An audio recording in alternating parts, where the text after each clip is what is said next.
My name is Joana Saahirah, and now spring is out there, as you can see from the beautiful view. And there is a subject that I called Take Care of Your Own Garden that is coming back to me. Oh, there's a butterfly, sorry. It's coming back to me in many different ways. When I teach Egyptian dance, Oriental or folklore, I feel how the people I'm teaching are on a human level, in the sense that if you have a group or if you have a specific student who is not loving herself or himself, who is not accepting and appreciating and doing the personal work that I think everybody should do at some point, there is a part of the Egyptian dance that I cannot teach. There is like a block. So let's imagine we have a group of dancers. It's important that in that group people are peaceful with each other, empowering towards each other. It's important that competition and envy and comparing each other and all the negative things that I believe are outdated, they have no place anymore in our lives. All those things, they should be cleaned first. Let's say that the body, the mind, the emotions, the person are a channel for the dance to happen. If that channel is not clean, if that channel is full of dirt, in the sense of pessimism, in the sense of destructive thoughts, self-destructive at first, which ends up being destructive towards others. If that channel, that person, that body, that mind is filled with ideas of separation, of inferiority, of competition, of comparison, you cannot have a high quality dance, because that channel is filled with energies and filled with material that is not art material.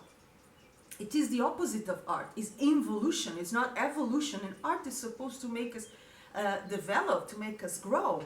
So when I speak about taking care of your own garden, it has to do with the personal side of Egyptian dance. You cannot have Egyptian dance growth in the technical context without the personal growth. I don't believe in that.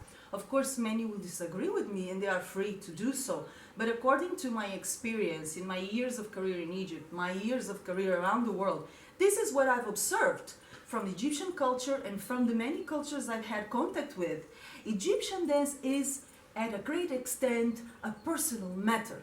50% is the data, is the technique, is the experience, is the knowledge that we gather from the exterior world. But the other 50% is the person. If you're a professional dancer, and for me in Egypt that was always very clear, people react to the person first, then to the dancer. If you have the personal side well solved and the technical knowledge side well solved, if you have both worlds, that's amazing, that's a complete dancer. So then you have the dancer and the person inside that dancer as one high quality entity, and that's beautiful, and I believe that's what we all can work for. It's to work on the technical side, the things that others can teach us, the things that we can read, the things that we can take from classes, but also develop what's inside. Taking care of your own garden. Understanding about who you are, appreciating who you are, loving yourself, respecting yourself, and therefore loving and respecting others, because it comes with the territory.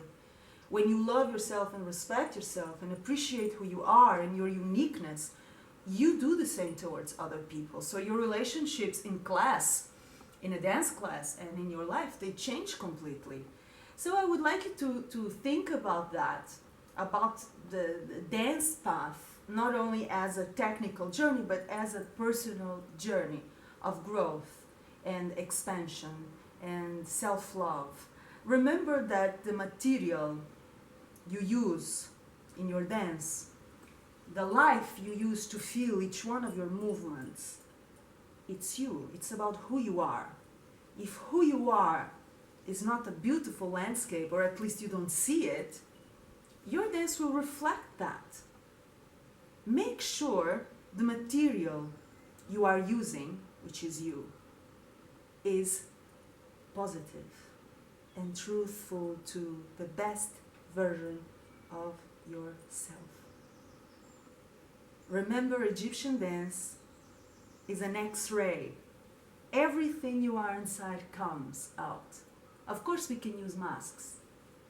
Many of us use masks. The diva, the bitchy, the subtle, shy, the sufferer. Oh, there are many masks, but they are not as powerful as truth. They're not as powerful as honesty. When you dance, be who you are, honestly. Even the parts that you think are weird, probably they are the more interesting parts of you and the more interesting parts of your dance. So get to know your material, get to know yourself, cultivate your garden, water your roses, be under the sun, enjoy yourself, take care of yourself, take care of your tool. Your tool is your body, your tool is your mind, your tool is your heart, your tool is your soul. And that garden that you take care of will be reflected in the quality of your movements. The world you cultivate inside will be reflected in the world that you share when you dance. I hope the concept is clear, or at least that you keep part of it and you make it happen for dance's sake, but for life's sake. Okay? In dance as in life as in dance. Just try it. Much love.